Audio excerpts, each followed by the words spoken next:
کھلے آنکھ صلی اللہ کہتے کہتے، کھلے آنکھ صلی اللہ کہتے کہتے۔ الحمدللہ رب العالمین والصلاة والسلام علی خاتم النبیین، اما بعد فاعوذ باللہ من الشیطان الرجیم، بسم اللہ الرحمن الرحیم۔ الصلاة والسلام علیک یا رسول اللہ وعلی آلک واصحابک یا حبیب اللہ۔ الصلاة والسلام علیک یا نبی اللہ وعلی آلک واصحابک یا نور اللہ۔ مدنی چینل کے ناظرین، آپ دیکھ رہے ہیں سلسلہ کھلے آنکھ صلی اللہ کہتے کہتے۔ رب العالمین کی بارگاہ میں دعا کرتے ہیں مالک کریم آج کے دن کو ہم سب کے لیے خوب رحمتوں اور برکتوں والا بنائے، اور آج کے دن کی برکتیں خوب سمیٹنے کی توفیق عطا فرمائے۔ اللہ کریم ہم سب کو آقا دو عالم صلی اللہ تعالیٰ علیہ وآلہ وسلم کی محبت بھی نصیب فرمائے، اور ان پر درود کی کثرت کرنے کی بھی توفیق عطا فرمائے۔ آئیے محبت کے ساتھ درود پاک پڑھ لیتے ہیں۔ صلو علی الحبیب صلی اللہ تعالیٰ علی محمد صلی اللہ تعالیٰ علیہ وآلہ وسلم۔ آئیے شامل کرتے ہیں سلسلے میں رب العالمین جل وعلا کے مقدس کلام قرآن مجید کی تلاوت۔ اعوذ باللہ من الشیطان الرجیم، میں اللہ تعالیٰ کی پناہ میں آتا ہوں شیطان مردود سے۔ بسم اللہ الرحمن الرحیم، اللہ کے نام سے شروع جو نہایت مہربان رحم والا۔ وَلَئِن سَأَلْتَهُمْ لَيَقُولُنَّ إِنَّمَا كُنَّا نَخُوضُ وَنَلْعَبُ۔ اور اے محبوب، اگر تم ان سے پوچھو تو کہیں گے کہ ہم تو یوں ہی ہنسی کھیل میں تھے۔ قُلْ أَبِاللَّهِ وَآيَاتِهِ وَرَسُولِهِ كُنتُمْ تَسْتَهْزِئُونَ۔ تم فرماؤ کہ اللہ اور اس کی آیتوں اور اس کے رسول سے ہنستے ہو۔ لا تعتذروا قد كفرتم بعد ایمانکم۔ بہانے نہ بناؤ، تم کافر ہو چکے مسلمان ہو کر۔ ان نعف عن طائفة منكم نعذب طائفة بأنهم كانوا مجرمين۔ اگر ہم تم میں سے کسی کو معاف کریں تو اوروں کو عذاب دیں گے، اس لیے کہ وہ مجرم تھے۔ المنافقون والمنافقات بعضهم من بعض۔ منافق مرد اور منافق عورتیں ایک تھیلی کے چٹے بٹے یعنی ایک جیسے ہیں۔ یأمرون بالمنکر وینہون عن المعروف ویقبضون ایدیہم۔ برائی کا حکم دیں اور بھلائی سے منع کریں، اور اپنی مٹھی بند رکھیں یعنی خرچ نہ کریں۔ نسوا اللہ فنسیہم ان المنافقین هم الفاسقون۔ وہ اللہ کو چھوڑ بیٹھے تو اللہ نے انہیں چھوڑ دیا، بے شک منافق وہی پکے بے حکم یعنی نافرمان ہیں۔ وعد اللہ المنافقین والمنافقات والکفار نار جہنم خالدین فیہا۔ اللہ نے منافق مردوں اور منافق عورتوں اور کافروں کو جہنم کی آگ کا وعدہ دیا ہے جس میں ہمیشہ رہیں گے۔ ہی حسبهم ولعنهم اللہ ولہم عذاب مقیم۔ وہ انہیں بس یعنی کافی ہے، اور اللہ کی ان پر لعنت ہے، اور ان کے لیے قائم رہنے والا عذاب ہے۔ کالذین من قبلکم كانوا اشد منکم قوة واکثر اموالا واولادا۔ جیسے وہ تم سے پہلے تھے، تم سے زور میں بڑھ کر تھے، اور ان کے مال اور اولاد تم سے زیادہ۔ فاستمتعوا بخلاقهم فاستمتعتم بخلاقكم كما استمتع الذين من قبلكم كما استمتع الذين من قبلكم بخلاقهم وخضتم كالذي خاضوا. تو وہ اپنا حصہ برت یعنی فائدہ اٹھا گئے تو تم نے اپنا حصہ برتا جیسے اگلے اپنا حصہ برت گئے، اور تم بےہودگی میں پڑے جیسے وہ پڑے تھے. أولئك حبطت أعمالهم في الدنيا والآخرة وأولئك هم الخاسرون. ان کے عمل اکارت یعنی ضائع گئے دنیا اور آخرت میں، اور وہی لوگ گھاٹے میں ہیں. صدق اللہ العظیم. اللہ اکبر اللہ اکبر. رب العالمین ہم سب کو اپنا کلام پڑھنے، سننے، سمجھنے اور اس پر عمل کرنے کی توفیق عطا فرمائے. وہ نشانیاں جو مومنین کاملین کی بیان کی گئیں ہمارے اندر ہونی چاہیے، اور وہ نشانیاں جو نفاق کی ہیں اس پر بھی غور کر لیا جائے کہیں ہمارے اندر تو نہیں، کیونکہ مومن کو واضح طور پر کھلا کھلا مومن ہونا چاہیے. یعنی وہ مومن جو اپنی اوصاف سے اپنی پہچان خود ہی رکھتا ہو، ایسا نہیں ہو کہ اسے بار بار اعلان کرنا پڑے. اس کے ایمان کا اظہار اس کے چال پھیر، اوڑھنے بچھونے اور دیگر معمولات سے ہو جانا چاہیے. اپنی ملت پر قیاس اقوام عالم سے نہ کر، خاص ہے ترکیب میں قوم رسول ہاشمی. جب خاص ہیں ہم ترکیب میں اور نبی پاک صلی اللہ تعالیٰ علیہ وآلہ وسلم سے ہماری نسبت ہے، تو ہمارے انداز میں وہ چیزیں شامل ہونی چاہیے جو عقائد عالم صلی اللہ تعالیٰ علیہ وآلہ وسلم سے نسبت کی بدولت ایک مسلمان کو مستحکم اور بہتر بناتی ہیں. منافقین کی جو نشانیاں بیان کی گئی، جو آیات ہم نے سماعت کی، ان میں یہ بھی ہے کہ وہ اپنے ہاتھوں کو بند رکھتے ہیں، اللہ کی راہ میں خرچ نہیں کرنا، صدقہ نہیں دینا اور لوگوں کی مدد میں آگے نہیں بڑھنا، جبکہ مسلمان وہ ہے جسے حکم یہ ہے تعاونوا علی البر والتقوی، یہ نیکی اور بھلائی کے کاموں میں تعاون کرنے والا ہوتا ہے، مدد کرنے والا ہوتا ہے. اللہ کریم ہم سب کو اچھے اوصاف، اچھے اخلاق اپنانے کی توفیق عطا فرمائے اور ہر وہ کام کرنے کی توفیق دے جس سے اللہ تبارک و تعالیٰ کی رضا ہمیں نصیب ہو جائے. آئیے بلا تاخیر سلسلے میں کلام کو شامل کرتے ہیں. آج سلسلے کا ٹاپک علامہ ابن عابدین شامی رحمۃ اللہ تعالی علیہ. آپ کیسی شخصیت ہیں اہل علم کے لیے تو مخفی نہیں، لیکن آپ کا زہد، آپ کا ورع، آپ کے کارنامے، بلکہ آپ کے آباء و اجداد کا تقوی ایسی عظیم شے ہے اور اتنا عظیم تھا کہ آپ ابن عابدین کے نام سے مشہور ہوئے، حالانکہ نام آپ کا محمد امین ہے. انشاءاللہ حضرت کی سیرت کے مختلف پہلوؤں پر جب آگے چلیں گے تو روشنی ڈالیں گے، بلکہ روشنی اس سے حاصل کریں گے. اللہ تبارک و تعالی ہم سب کو بزرگوں کا فیضان نصیب فرمائے. اہل علم کے لیے تو آپ کی جو شخصیت ہے وہ تعارف کی محتاج نہیں، لیکن عوامی حلقوں میں آپ اتنے زیادہ مقبول نہیں ہیں، بالخصوص وہ افراد جن کا تعلق فتویٰ نویسی سے ہے یا فتاوی جات پڑھنے سے ہے. وہ ملاحظہ کریں گے کہ جا بجا فقہ حنفی میں علامہ ابن عابدین شامی رحمۃ اللہ تعالی علیہ کا حوالہ دیا جاتا ہے، فتاوی شامی کا تذکرہ ہوتا ہے. یہ کیسا شاہکار ہے، اس کی کیا خصوصیات ہیں، کوشش کی جائے گی کہ بیان کی جائیں، لیکن ابھی کلام سنتے ہیں. جی خلیل بھائی. صلی اللہ علیہ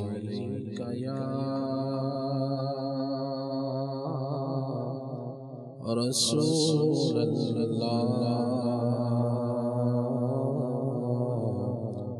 وسلم علیک یا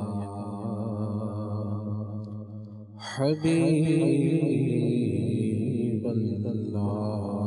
السلام نور ایمان، السلام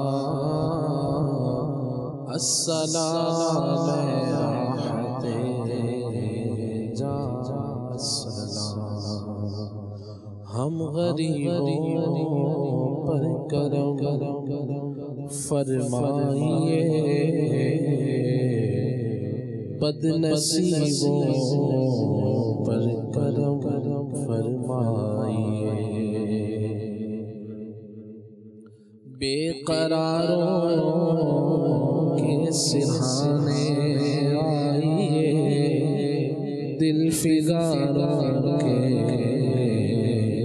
سرحانے آئیے، بے سہاروں کے سہارے ہیں حضور، حامیوں یا ہمارے حضور صلی اللہ علیہ یا رسول اللہ وسلم علیہ یا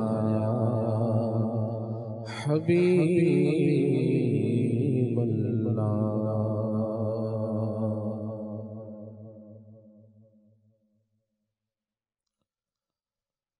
دلوں کے گلشن مہک رہے ہیں، دلوں کے گلشن مہک رہے ہیں، یہ کیف کیوں آج آ رہے ہیں، کچھ ایسا محسوس ہو رہا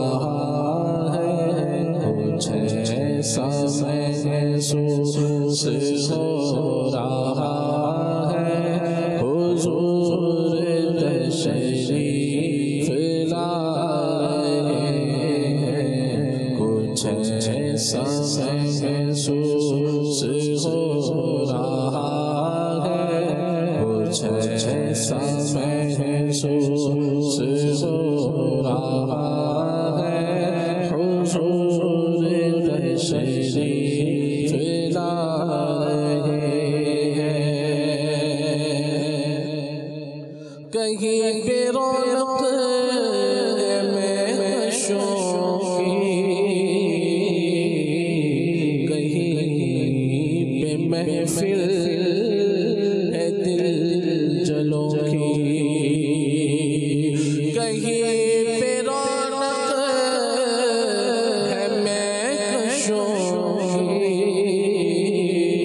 کہیں پہ محفل ہے دل جلوں کی، وہ کتنے خوش بخت ہیں جو اپنے، وہ کتنے خوش بخت ہیں جو اپنے نبی کی محفل سجا رہے ہیں، وہ کتنے خوش بخت ہیں جو اپنے نبی کی محفل سجا رہے ہیں۔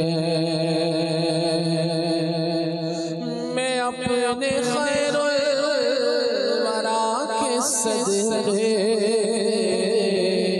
میں ان کی شانیں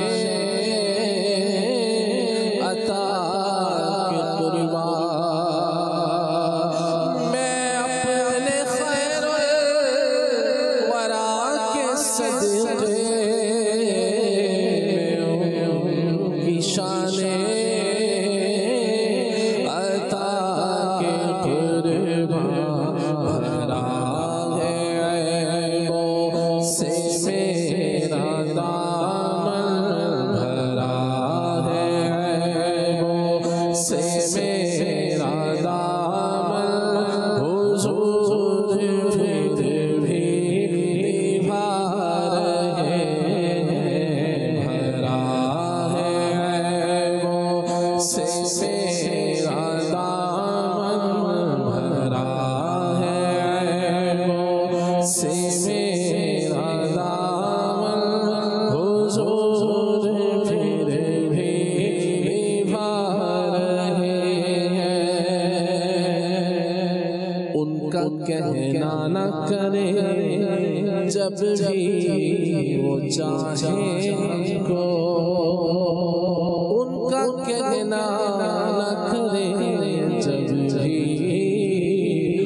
چاہے کو سرکشی اپنی تو یہ اور وہ چاہت ان کی بھرا ہے سے میرا دامن بھرا ہے سے میرا دامن حضور پھر بھی نبھا رہے ہیں یہ وہی ہے جو بخش دیتے ہیں کون ان جرموں پہ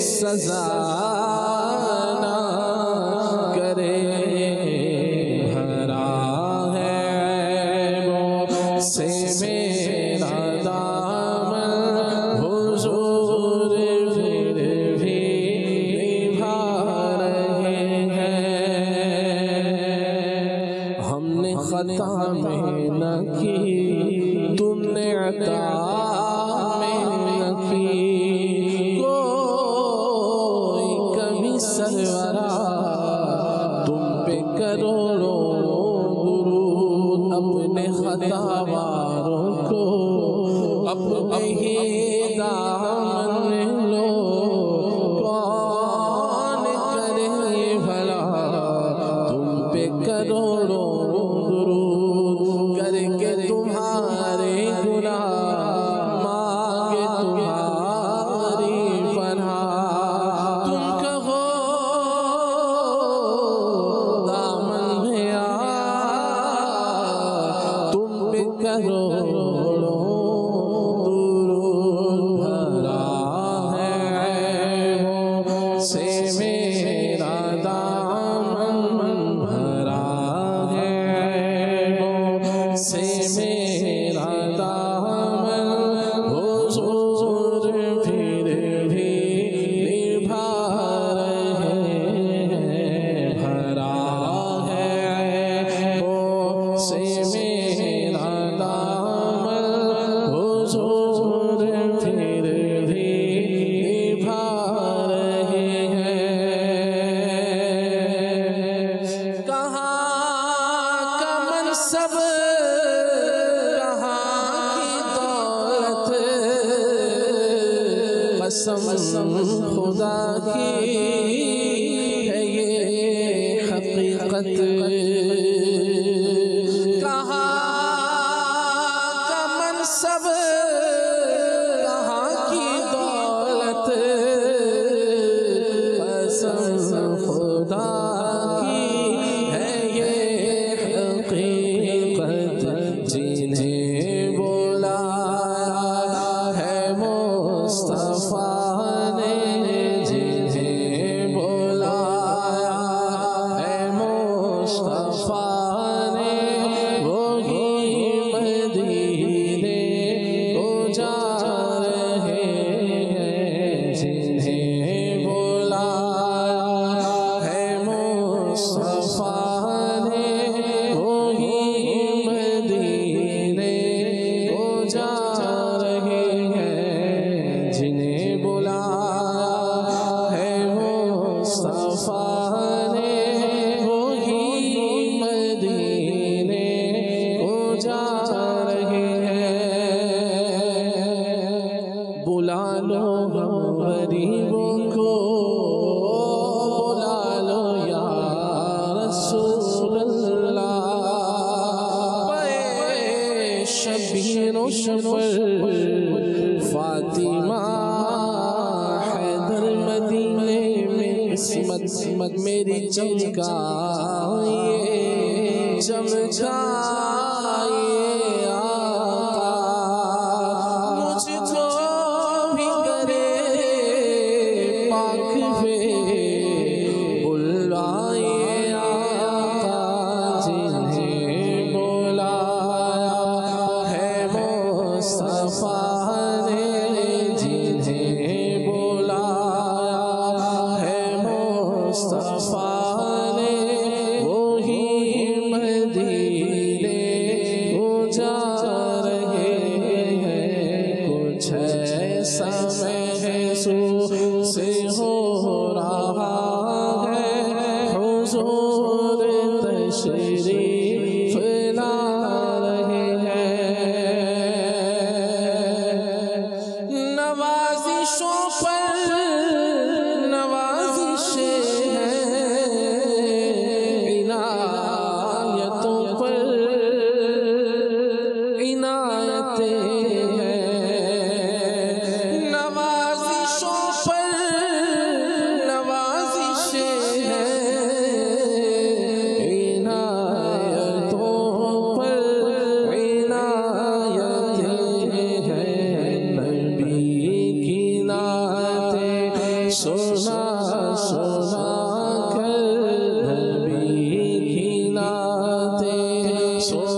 قسمت جگا رہے ہیں۔ غور کر سرکار کی تجھ پر کیسی خاص عنایت ہے۔ کوثر تو ہے حسنا خواہ، یہ معمولی بات نہیں۔ ہوں نیازی میں نعت خوان حضور، کتنا روشن میرا ستارہ ہے۔ نبی کی نعتیں سنا سنا کر، نبی کی نعتیں سنا سنا کر، ہم اپنی قسمت جگا رہے ہیں۔ بنے گا جانے کا پھر بہانہ، کہے گا آخر کوئی دیوانہ، چلو نیازی تمہیں مدینے، چلو نیازی تمہیں مدینے، مدینے والے بلا رہے ہیں۔ چلو نیازی تمہیں مدینے، مدینے والے بلا رہے ہیں۔ کچھ ایسا محسوس ہو رہا ہے، حضور تشریف لا رہے ہیں۔ سبحان اللہ سبحان اللہ سبحان اللہ۔ نبی پاک صاحب الاولاق صلی اللہ تعالیٰ علیہ وآلہ وسلم کا مبارک تذکرہ، اور بہت میٹھے انداز سے اللہ تبارک و تعالیٰ ہم سب کو آقا دو عالم صلی اللہ تعالیٰ علیہ وآلہ وسلم کی محبت کا فیضان نصیب فرمائے۔ کاش حقیقی طور پر یہ کیفیت نصیب ہو کہ حضور اکرم صلی اللہ تعالیٰ علیہ وآلہ وسلم کی خوشبو ہم محسوس کرنے والے ہو جائیں۔ حضور اکرم صلی اللہ تعالیٰ علیہ وآلہ وسلم کا تشریف لانا، نظر کرم فرمانا، یہ ہمیں محسوس ہو تو کیا روحانیت آئے۔ آقا کریم صلی اللہ تعالیٰ علیہ وآلہ وسلم کا تصور، حضور کے روزے کا تصور، یقیناً یہ ایک ایسی چیز ہے جو بندے کو حضور کے ساتھ تعلق میں بڑی مفید ہے، اور اس تعلق کا مزہ دیتی ہے۔ ایمان کا، اس کی حلاوت کا احساس بندے کے دل میں باقاعدہ پیدا ہوتا ہے۔ اللہ کریم ہم سب کو آقا دو عالم صلی اللہ تعالیٰ علیہ وآلہ وسلم کی سچی محبت نصیب فرمائے۔ مدنی چینل کے ناظرین، ٹاپک کی طرف آتے ہیں، اور آج کا ٹاپک علامہ ابن عابدین شامی رحمۃ اللہ تعالیٰ علیہ، ان کا مختصر تعارف انشاءاللہ رکن شورا ہمارے ساتھ جلوہ فرما ہے۔ رکن شورا سے مختصر تعارف لیتے ہیں، اور پھر انشاءاللہ مزید گفتگو جب آگے بڑھے گی تو آپ کے اوصاف، آپ کے کردار، کیسے علم دین حاصل کیا، فقہ حنفی کی طرف کیسے مائل ہوئے، انشاءاللہ یہ اور دیگر مدنی پھول شامل کریں گے۔ جی الحمدللہ رب العالمین والصلاۃ والسلام علی سید المرسلین۔ جو صدی گزری ہے 14ویں صدی ہجری، جی اس کے اندر بعض علماء نے اور بعض شخصیات نے بڑا نام پایا گیا ہے، اور فقہ کی بات کرتے ہیں، اسلامی علوم کی بات کرتے ہیں، تو اس میں حضرت علامہ محمد امین ابن عابدین شامی رحمۃ اللہ تعالیٰ علیہ کا نام اہل علم اس سے واقف ہیں، اور علماء کی کوئی لائبریری کم ہی ایسی ہوگی، بالخصوص جو دارالعلوم ہیں، ادارے ہیں، اور جو دارالافتاء ہیں، جو مفتیان کرام ہیں، جو فتویٰ نویسی کرتے ہیں یا علم فقہ سے دلچسپی رکھتے ہیں، ان کے ہاں ان کی کتاب رد المحتار وہ ضرور ہوگی، جسے فتاوی شامی بھی کہا جاتا ہے۔ یہ شام میں پیدا ہوئے، دمشق میں پیدا ہوئے، اور نام ان کا سید محمد امین تھا، اور ان کے جو والد محترم تھے وہ سید عمر تھے، اور یہ خاندان اپنی پاکیزہ صفات کی وجہ سے، نیکی کی وجہ سے، تقوی کی وجہ سے شام کے اندر، دمشق کے اندر مشہور تھا۔ آپ کے 5ویں دادا علامہ صلاح الدین رحمۃ اللہ تعالیٰ علیہ بڑے نیک پرہیزگار عابد تھے، عبادت کرنے والے تھے، پانچویں دادا. تو انہی کے ان کو عابدین کہا جاتا تھا، یعنی عابد کی جگہ عابدین جمع، تو عابدین یعنی عابدوں کا مجموعہ، یعنی اتنی عبادت کیا کرتے تھے کہ آپ کو جو ہے وہ عابدین کہا جاتا تھا. اور اسی نسبت سے ان کے خاندان میں یہ عابدین کا لقب آیا. اور ان کے خاندان میں جس نے زیادہ شہرت پائی ابن عابدین شامی کے نام سے، وہ سید محمد امین ہی ہیں. بہت سارے لوگ جو ہیں وہ آپ کا نام نہیں جانتے، لیکن جس سے سنیں گے وہ کہیں گے علامہ ابن عابدین شامی رحمۃ اللہ تعالی علیہ، حالانکہ آپ کا نام سید محمد امین ہے. تو آپ بچپن کے اندر، شروع کے اندر آپ نے جو ابتدائی تعلیم تھی وہ تو گھر میں ہی حاصل کی، اور اس کے بعد ان کے جو والد صاحب تھے سید عمر صاحب، یہ اپنے شہر کے بڑے تاجر تھے، اچھے تاجر تھے. ان کو بھی شروع سے ہی تجارت کی جانب میلان تھا، اور یہ اپنے والد صاحب کے ساتھ دکان پر کام کیا کرتے تھے. گھر کے اندر قرآن مجید تو پڑھا ہوا تھا، اور قرآن پڑھنے کا بھی ان کو شوق تھا. تو اپنی دکان پر بیٹھ کر قرآن پڑھ رہے تھے. ایک نیک بندہ وہاں سے گزرا اور اس نے ان کا قرآن سنا، تو کہنے لگے کہ بیٹا میں تمہیں 2 باتیں تم سے کرتا ہوں. ایک بات تو یہ ہے کہ تم جو قرآن پڑھ رہے ہو نا، یہ تجوید کے مطابق نہیں ہے، اور تم علم تجوید حاصل کرو، جس طرح قرآن پڑھنا چاہیے اس طرح قرآن پڑھو. اور دوسرا، جہاں پر اتنا بازار میں رش ہے، لوگ اپنے اپنے کاموں میں مصروف ہیں، تو وہاں تم بلند آواز سے قرآن پڑھ رہے ہو، یہ بھی درست نہیں ہے. وہاں پر قرآن پڑھنا چاہیے جہاں پر کوئی سننے والا بھی ہو، اور پھر بلند آواز سے تم پڑھ رہے ہو، یعنی بلند آواز سے پڑھنا ہے تو پھر ایسی جگہ پڑھیں. آپ کو یہ دونوں باتیں بہت پسند آئیں، اور آپ نے ارادہ کیا کہ مجھے تجوید کے ساتھ قرآن پڑھنا ہے. اور وہیں انہی سے پوچھ لیا ہوگا یا کسی سے پوچھا ہوگا کہ شیخ القراء کون ہے، قرات کا علم رکھنے والے کون ہیں. تو بتایا گیا کہ یہ شیخ سعید حموی رحمۃ اللہ تعالی علیہ ہیں، جو شیخ القراء بھی ہیں، عالم بھی ہیں. تو آپ نے قرات کا علم حاصل کرنے کے لیے، حفظ القرآن کی سعادت پانے کے لیے ان کی شاگردی اختیار کی، ماشاءاللہ. اور پھر ماشاءاللہ اس فن کے اندر آپ ماہر ہوئے، اور اس کے بعد پھر علم دین حاصل کرنے کے لیے ایک بہت بڑے عالم تھے. اچھا، یہ جو شیخ سعید حموی رحمۃ اللہ تعالی علیہ تھے، یہ شافعی تھے. چنانچہ آپ نے جو فقہ شافعی ہے اس کی کتابیں ان سے ہی پڑھی.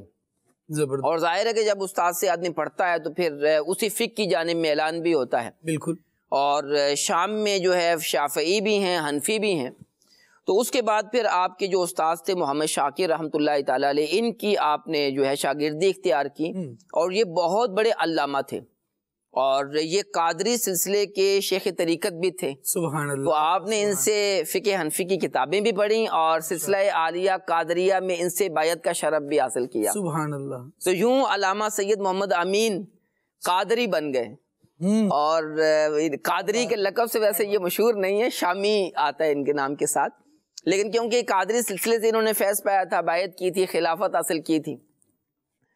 اور اس کے بعد پھر جو ہے وہ آپ نے دیگر علماء کی خدمت میں بھی علم دین حاصل کیا. ایک اور بزرگ تھے، ان کا نام بھی شیخ سعید حلبی تھا. تو یہ بھی بڑے بزرگ تھے، ان سے بھی علم دین حاصل کیا. اور ایک بہت بڑے نقشبندی سلسلے کے بزرگ گزرے ہیں، شیخ خالد نقشبندی رحمۃ اللہ تعالی علیہ کردی. تو یہ بھی ان کا بھی بڑا نام ہے، اور بڑا انہوں نے کام کیا، سلسلہ نقشبندیہ کو انہوں نے پھیلایا. اور یہ لطف کی بات یہ ہے ماشاءاللہ کہ یہ شیخ خالد نقشبندی رحمۃ اللہ تعالی علیہ برصغیر پاک و ہند میں آئے. اس وقت جو ہے وہ پاک و ہند، پاکستان اور ہند کا سلسلہ نہیں تھا، پورا ملک ہی جو ہے وہ ہندوستان کہلاتا تھا. تو یہاں پر آئے، اور علامہ شیخ غلام علی نقشبندی دہلوی رحمۃ اللہ تعالی علیہ جو ہے وہ آپ نے صحبت اختیار فرمائی. اور یہ سلسلہ نقشبندیہ مجددیہ کے بہت بڑے شیخ گزرے ہیں، اور دہلی کے اندر ان کا ابھی بھی مزار بھی ہے. تو یہ انہی کے پاس تشریف لائے، اور یہاں پر جو ہے وہ آپ نے ان سے فیض پایا اور خلافت حاصل کی، اور پھر سلسلہ نقشبندیہ کی ترویج و اشاعت شام، عراق اور یہ عرب کے علاقے کے اندر انہی کے ذریعے ہوئی۔ تو ان کی صحبت بھی انہوں نے اختیار کی اور ان سے بھی سلسلہ نقشبندیہ میں فیض حاصل کیا۔ تو یوں آپ جو ہیں وہ قادری بھی ہیں، نقشبندی بھی ہیں، اور ان بزرگوں کی صحبت آپ نے پائی اور خوب پھر اس میں نام کمایا، اور جو ہے وہ اچھا ان کی جو یہ جو شیخ سعید حلبی رحمۃ اللہ تعالیٰ علیہ تھے، یہ جو ان کے استاذ تھے، یہ آپ کی علم فقہ سے دلچسپی سے بڑے متاثر تھے، اور انہوں نے ان کو ترغیب دلائی کہ جو علامہ حسکفی رحمۃ اللہ تعالیٰ علیہ کی کتاب ہے در مختار، اس پر آپ کچھ جو ہے وہ کام کریں، کوئی اس کی جو ہے وہ حاشیہ لکھیں۔ تو انہوں نے پھر حاشیہ لکھنے کا کام شروع کیا، اور پھر آپ کا حاشیہ انشاءاللہ عدنان بھائی اس کے بارے میں کچھ بتائیں گے کہ اس کی کیا اہمیت ہے، کہ یہ کتاب بڑی زبردست ہے اور بڑی معروف ہے۔ تو یہ یعنی جو مختصر یہ کہ سید محمد امین عابدین شامی رحمۃ اللہ تعالیٰ علیہ علم فقہ کے اندر، قرات کے اندر، دوسرے فنون کے اندر جہاں پر آپ نے بہت بڑا درجہ پایا اور علم حاصل کیا، وہاں پر آپ تصوف کے اندر قادری سلسلے اور نقشبندی سلسلے بھی منسلک رہے، اور یوں آپ جامع شریعت اور طریقت یعنی صاحب طریقت بھی بن گئے اور صاحب شریعت تو تھے ہی، سبحان اللہ۔ تو یوں اللہ پاک کے فضل و کرم سے جہاں پر آپ جامع معقول و منقول تھے، وہاں پر جو ہے وہ بہت بڑے صوفی بھی تھے، ماشاءاللہ۔ اور آپ نے جو ہے وہ علامہ خالد نقشبندی رحمۃ اللہ تعالیٰ علیہ کے بارے میں ایک کتاب بھی لکھی جو علماء جس کتاب سے واقف ہے۔ ماشاءاللہ، تو یہ مختصر تعارف تھا آپ کا۔ سبحان اللہ، سبحان اللہ۔ اللہ کریم حضرت کی برکتیں ہم سب کو نصیب فرمائے، اور ان کی برکتیں ہم کیسے کیسے پا رہے ہوتے ہیں مدنی چینل کے ناظرین، کبھی غور کیجئے تو شاید ہمیں احساس بھی نہیں ہوگا، اور ہم اس کا اندازہ نہیں کر سکتے کہ جو مسئلہ یا جس پر ہم عمل کر رہے ہیں علماء نے ان کی کتابوں سے ہمیں نکال کر دیا ہوگا، اور اپنے فتاوی جات میں کثرت سے ان کا حوالہ دیا جاتا ہے، علماء ان کا تذکرہ کرتے ہیں، ان کی باتیں نقل کرتے ہیں۔ اسی پر عدنان بھائی کلام کرتے ہیں کہ یہ فتاوی شامی، اس کی ضرورت کیوں پیش آئی، کیسے کام کیا گیا اس پر، اور علماء میں جو اس کی پذیرائی ہے وہ کیوں ہے؟ اللہ اکبر۔ ویسے تو یہ فقہ حنفی کا جو فیضان ہے الحمدللہ رب العالمین وہ شائع و ضائع ہے، دیگر جو مطلب فقہ کے جو علماء ہیں وہ بھی اس کی جانب رجوع کرتے ہیں، کیونکہ سیدنا امام اعظم ابو حنیفہ رحمۃ اللہ تعالیٰ علیہ کو اللہ تبارک و تعالیٰ نے جو تفقہ اور دین کی سمجھ بوجھ جو عطا فرمائی ہے اس کا سارا زمانہ معترف ہے۔ بڑے بڑے علماء نے اس پر مطلب ان کی صراحتیں موجود ہیں، امام شافعی رحمۃ اللہ تعالی، دیگر اور ائمہ کی۔ یہی وجہ ہے کہ اور پھر جو دین کی سمجھ ہے، تفقہ ہے، یہ اللہ تبارک تعالیٰ کا فضل ہے، جس کو چاہتا ہے عطا فرماتا ہے۔ بلکہ حدیث پاک بھی ہے، حضور علیہ السلام نے فرمایا کہ اللہ کریم جس کے ساتھ بھلائی کا ارادہ فرماتا ہے اسے دین کی سمجھ عطا فرما دیتا ہے، فقیہ بنا دیتا ہے، دین کا تفقہ عطا کر دیتا ہے۔ تو علامہ شامی رحمۃ اللہ تعالیٰ علیہ یہ جو آپ کی کتاب ہے، حالانکہ یہ ایک کتاب پر حاشیہ ہے، اور وہ جو کتاب ہے در مختار وہ خود ایک کتاب پر حاشیہ ہے تنویر الابصار پر، لیکن حالانکہ وہ ساتھ ہی ہیں اس کے، مطلب ہمارے ہاں جو چھپی ہوئی کتاب ملتی ہے تنویر الابصار بھی ہے، اس میں در مختار بھی ہے، پھر اس پر جو ہے وہ حاشیہ ہے، حاشیہ شامی جس کو کہا جاتا ہے، حاشیہ ابن عابدین بھی کہا جاتا ہے، رد المختار بھی کہا جاتا ہے، فتاوی شامی بھی اسی کو کہا جاتا ہے۔ اسی پر پھر امام اہل سنت اعلی حضرت امام احمد رضا خان رحمۃ اللہ تعالی علیہ کا حاشیہ ہے، ایمان افروز، تحقیقی اور یوں کہہ لیں کہ کمال درجے کی فقاہت کا منہ بولتا ثبوت ہے، جسے جد الممتار کہا جاتا ہے، جو الحمدللہ ہمارے مکتبۃ المدینہ سے بھی شائع شدہ ہے، اور الحمدللہ اب تو عرب و عجم میں اس کی دھوم مچی ہوئی ہے دعوت اسلامی کے الحمدللہ رب العالمین یا امیر السنت کے فیضان کی برکت سے۔ تو علامہ شامی رحمۃ اللہ تعالی کا یہ جو فتاوی، حالانکہ اس پر دیگر اور بھی یعنی فقہ پر اس طرح کی کتابیں موجود ہیں، لیکن علامہ شامی رحمۃ اللہ تعالی علیہ چونکہ متاخرین میں سے ہیں، بعد کے علماء میں سے ہیں، تو انہوں نے بہت کچھ جو پہلے لکھا جا چکا تھا اس کو دیکھ کر پھر جو آپ نے تحریر فرمایا، اب یہی وجہ ہے کہ جو دوام اور جو مقبولیت ان کی کتاب کو حاصل ہے فتاوی لکھنے میں، جو اہل علم ہیں وہ اس کی اہمیت کو خوب جانتے ہیں کہ بڑے بڑے ائمہ، بڑے بڑے علماء، یوں کہہ لیں کہ یہ ایک ایسی کتاب ہے جیسے ہمارے ہاں اردو دان جو لوگ ہیں، اردو سمجھنے والے، وہ جیسے علماء بہار شریعت کی طرف جیسے ان کا رجحان ہے کہ اس کے اندر مفتابی اقوال ہیں اور بڑی تحقیقی کتاب ہے، بہت ساری کتابوں سے لے کر حضرت امجد علی اعظمی صاحب رحمۃ اللہ تعالی علیہ نے یوں کہہ لیں کہ ایک ہمیں زبدہ مکھن جو تھا وہ نکال کے ہمیں پیش کر دیا. ایسے ہی علامہ شامی رحمۃ اللہ تعالی علیہ، آپ دیکھیں بہار شریعت کے اندر بھی جب ہم دیکھتے ہیں تو جگہ جگہ وہ فتاوی شامی تو بعض جگہ نہیں لکھا ہوتا لیکن رد المحتار لکھا ہوتا ہے، جس کا مطلب ہے کہ فتاوی شامی.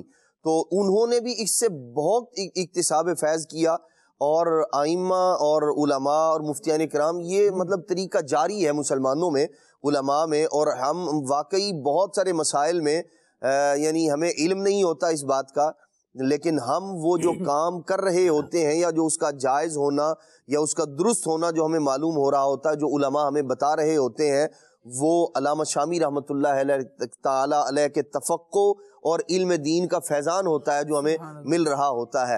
تو یہ ہمارے بہت بڑے محسن ہیں. بالخصوص ہمارے ہاں جو پاک و ہند میں جو مسلمانوں کی اکثریت ہے، وہ چونکہ حضرت سیدنا امام اعظم ابو حنیفہ رحمۃ اللہ تعالی علیہ کی تقلید کرتے ہیں، حنفی کہلاتے ہیں، تو یوں فقہ حنفی میں یوں کہہ لیں فتاوی دینے کے لیے ان کی کتاب کو چھوڑا نہیں جا سکتا. ایک تو یہ بھی ان کے اخلاص کی دلیل ہے کہ بہت سارے علماء نے بہت ساری کتابیں لکھی، جیسے جو فقہ کے متن ہیں اور بھی ہیں اور بعد کی شروحات بھی ہیں، فتاوی جات بھی ہیں، لیکن اللہ تبارک و تعالیٰ نے جو علامہ ابن عابدین شامی رحمۃ اللہ تعالی کی کتاب کو شہرت اور مقبولیت عطا فرمائی ہے، یہ ان کے اخلاص اور دین کے ساتھ ان کے یوں کہہ لیں مخلص ہونے کا منہ بولتا ثبوت ہے. تو علامہ شامی رحمۃ اللہ، اور پھر ابتدا ہی سے جو آپ کا طریقہ کار تھا، زہد، تقوی، گھرانہ ہی جو ہے وہ عابدین کے گھرانے کے ساتھ جو ہے وہ موسوم ہے. تو اس وجہ سے بھی، اور پھر جو آپ کی اپنی سیرت ہے وہ بھی بچپن سے ابتدا سے اور بعد میں بھی کثیر الصوم تھے آپ، تو آپ کی سیرت کے اندر لکھا. اور پھر ساری رات تلاوت قرآن کرنے والے، یعنی جو قرآن آپ نے، اور حافظ قرآن تھے ماشاءاللہ، اور قراءتوں کے ساتھ قرآن مجید کی تلاوت کرنے والے تھے. اور پھر ایک یعنی ان کی شہرت ایک فقیہ کی حیثیت سے ہے، لیکن یہ بہت بڑے صوفی بھی تھے. ان کے بارے میں لکھا گیا قطب الدیار دمشقیہ، یہ دمشق کے اقطاب میں سے بھی ہیں. اتنا بڑا اللہ کریم نے آپ کو رتبہ عطا فرمایا تھا. تو بہت بڑے صوفی بزرگ ہیں، لیکن چونکہ یوں کہہ لیں کہ ان کا بہت سارا جو بلکہ تمام ہی کام جو ہے وہ عربی میں ہے، تو علماء اور جو اہل علم طبقہ ہے وہ ان میں زیادہ شہرت ہے ان کی.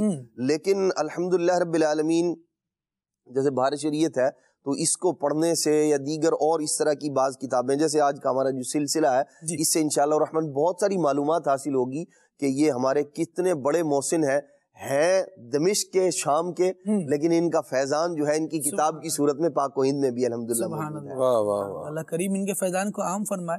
اور اس طرح ہم علماء دین کی جب باتیں سنتے ہیں، اور یہ ہمارے وہ محسنین ہیں جنہوں نے بہت بیسکس پر کام کیا ہے، یا یوں سمجھیں کہ اگر ان کا کام نہیں ہو تو ہم بہت ساری جگہوں پر ٹھوکریں کھا رہے ہوں. بہت سارے وہ مسائل مدنی چینل کے ناظرین جو شاید آج کے لیے نو وارد مسائل ہیں، ان نو وارد مسائل پر، نو آموز مسائل پر جو ابھی نئے آ رہے ہیں، ان پر بھی جب فتاوی لکھنے ہوتے ہیں، فتویٰ دیا جاتا ہے، تو اقوال اور اصول ان علماء کے مرتب کردہ ہیں کہ ان کے اصول کی روشنی میں آج کے جو نئے مسائل ہیں ان کو دیکھا جاتا ہے اور ان پر فتویٰ دیا جاتا ہے. یعنی یہ وہ ہمارے محسنین ہیں جو بہت پہلے ہی ہم پر احسان کر گئے.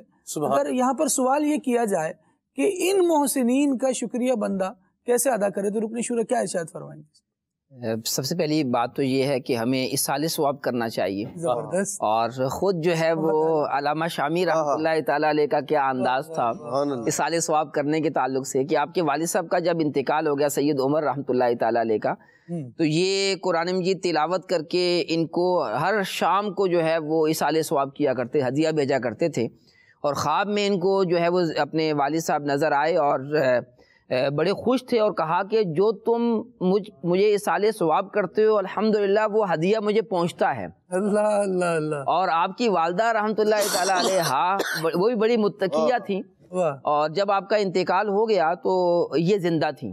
اور ان کا کیا انداز ہوتا تھا کہ ایک جمعے سے دوسرے جمعے تک 1,00,000 مرتبہ سورہ اخلاص پڑھا کرتے تھے. اللہ اکبر. اور یہ سارا جو ہے وہ پڑھنے کا سلسلہ پھر اپنے بیٹے کو اسال کیا کرتی تھیں علامہ ابن عابدین شامی رحمۃ اللہ تعالی علیہ. تو دیکھیں ان کا یعنی نیک خاندان کے اندر جو ہے وہ یہ سلسلہ اسال ثواب کا ہوتا ہے. کاش ہم بھی جو ہے وہ علامہ شامی رحمۃ اللہ تعالی رجب کے اندر ان کا وصال ہوا تھا.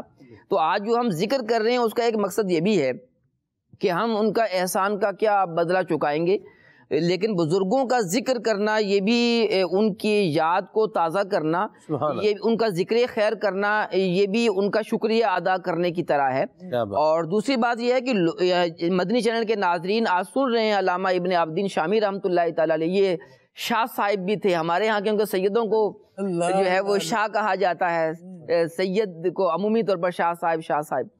تو سید محمد امین شاہ صاحب، جو چلے میں یوں برصغیر پاک و ہند کے تناظر میں کہہ دیتا ہوں، تو سید محمد امین شاہ صاحب ابن عابدین شامی رحمۃ اللہ تعالی علیہ کو جو ہے وہ اپنے اصال ثواب کے اندر جو ہے وہ ان کی صراحتاً ان کا نام لے کر ان کو اصال ثواب کرنا چاہیے. ان کا فیضان پائیں گے تو یہ بھی ایک شکریہ کا ایک انداز ہے.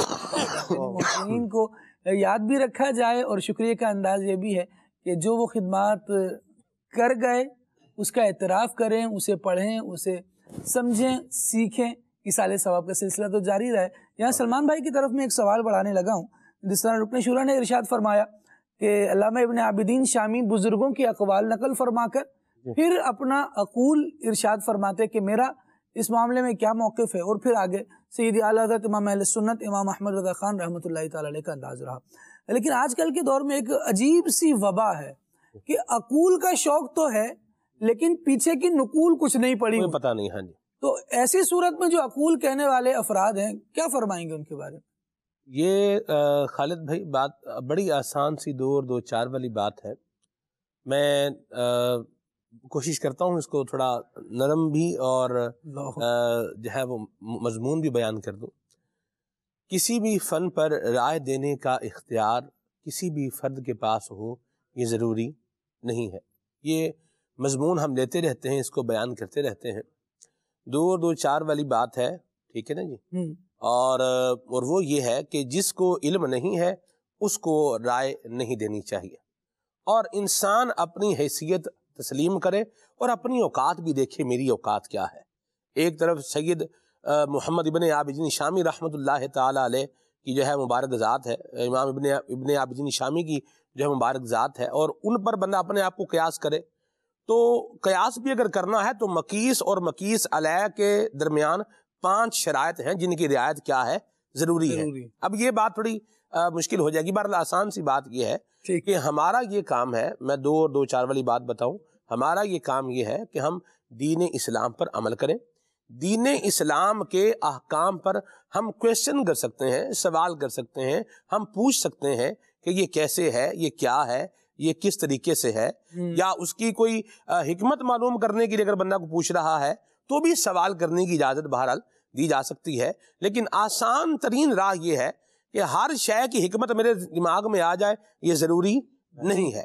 تو اللہ اور اس کے رسول کے دین کے جو احکام ہیں جو بتا دیے گئے ہیں، ہمارا کام انٹرپریٹیشن کرنا نہیں ہے، ہمارا کام کیا ہے، عمل کرنا.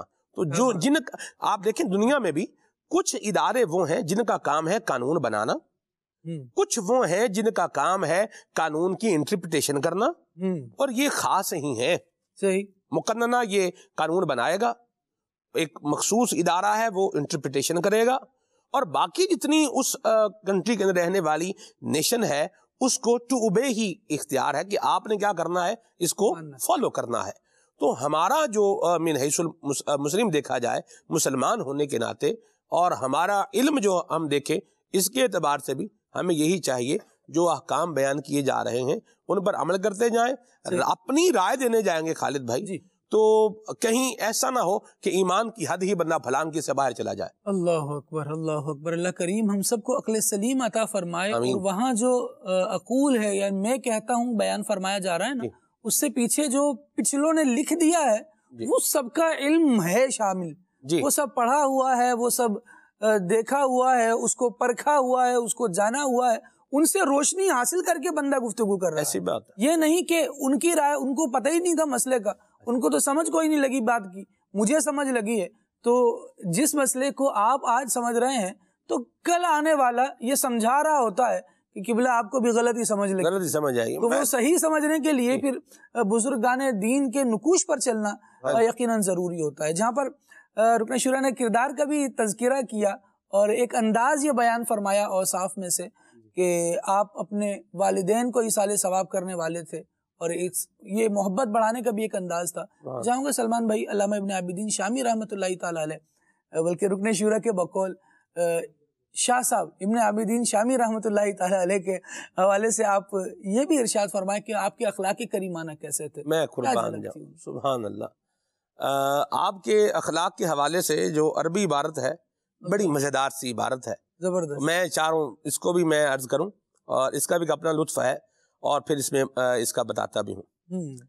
آپ کے اخلاق میں بیان کیا گیا ہے, کان رحمہ اللہ تعالی حریصاً علی افادت الناس, واہ واہ واہ واہ, کہ آپ اس بات کے حریص تھے کہ لوگوں کا کیا ہو جائے, فائدہ ہو جائے, بھلا ہو جائے, لوگوں کا کیا ہو جائے, فائدہ ہو جائے, بھلا ہو جائے. یہ آپ کا ایک ڈومینیٹڈ وصف جو بیان کیا گیا ہے, جسے یوں بولیں آپ کے اخلاق کا جو پہلا حصہ بیان کیا گیا ہے وہ کیا ہے کہ لوگوں کو مجھ سے کیا ہو جائے, فائدہ ہو جائے. آج حضرت ابن عابدین رحمہ اللہ کے جو ہے وہ ہم مدنی چینل کے ناظرین اخلاق کے بارے میں بھی سن رہے ہیں, تو ہم اپنے آپ میں بھی غور کرتے جائیں کہ کیا ہمارا انداز اور مزاج ایسا ہے کہ مجھ سے کسی کا فائدہ ہو جائے.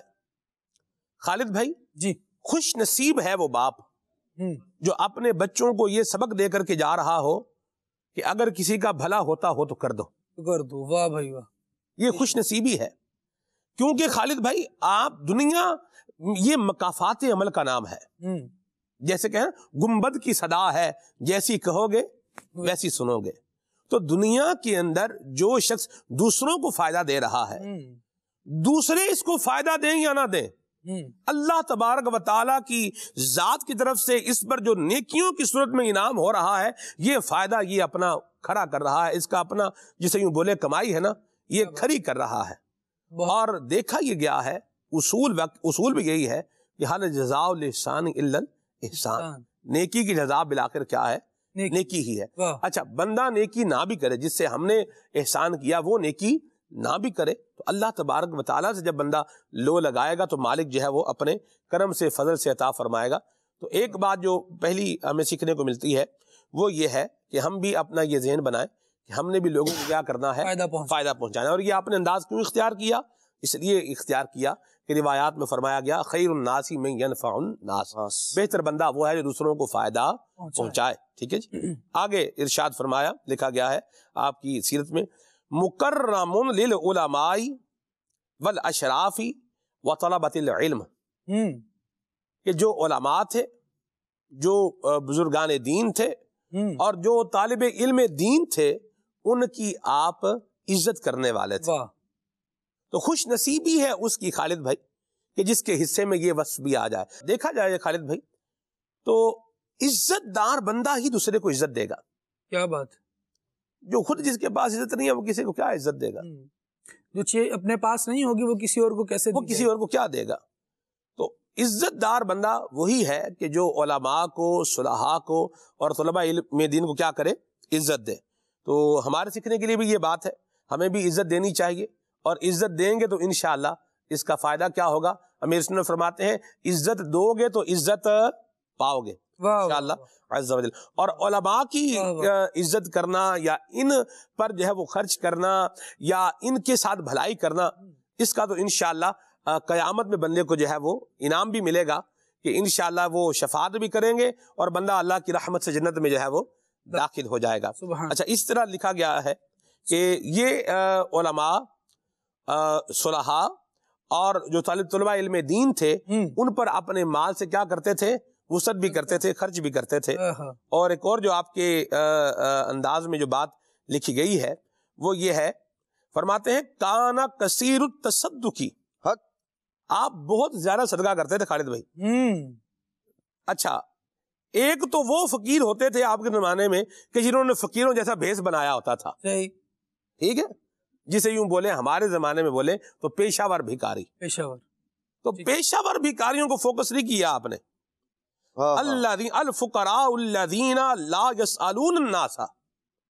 فقیر وہ، سفید پوش وہ جو لوگوں سے سوال نہیں کر رہا، لوگوں سے مانگتا نہیں پھر رہا. سفید پوش ہے بیچارہ، اپنی سفید پوشی کا گھر بھرم جو ہے وہ رکھ کے بیٹھا ہوا ہے، اس پر آپ کیا کرتے تھے؟ صدقہ کرتے تھے. ٹھیک ہے، اور اللہ ہمیں بھی اس کا فیضان نصیب فرمائے.